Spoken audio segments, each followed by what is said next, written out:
Bagamat wala pang mga pinapangalanan, may balasahan daw ngayon sa palasyo. Yan ang kinumpirma mismo ni Pangulong Noynoy Aquino. Kagabi matunog ang balitang itinalaga na si incumbent Leyte Governor Carlos Jerico Petilla bilang bagong kalihim ng Department of Energy.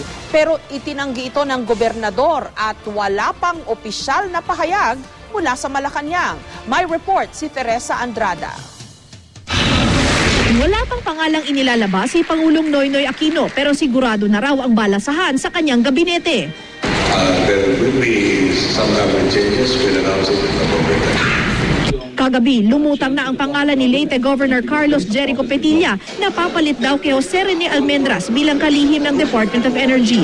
Si Almendras na kasulukuyang nasa Rome ang sinasabing papalit daw kay Presidential Management Staff Chief Julia Abad na babalik na umano sa pribadong sektor. Napipisil din daw si Almendras na maging Secretary to the Cabinet.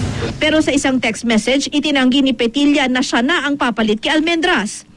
Tiniyak naman ng Pangulo hindi kasama sa balasahan si Foreign Affairs Secretary Albert Del Rosario matapos lumabas ang balitang magbibitiw ang kalihim nang italaga si Senador Antonio Trillanes IV bilang back-channel negotiator sa issue ng West Philippine Sea. This Secretary of Foreign Affairs is one of the hardest working and best performing members of any cabinet that exists in my memory. He does not need to be prompted to do his job. He is very proactive. Samantala, kinumpirma ni Senador Kiko Pangilinan na kinausap na siya ng Pangulo sa posisyong posibleng ibigay sa kanya pagkatapos ng kanyang termino sa 2013. Nauna nang napabalitang gagawing Presidential Advisor on Food Security si Pangilinan.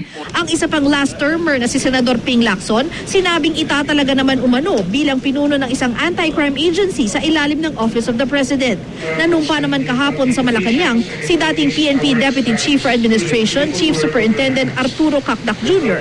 bilang kapalit ni Undersecretary Jose Gutierrez bilang PIDEA Chief. Teresa Andrada, GMA News.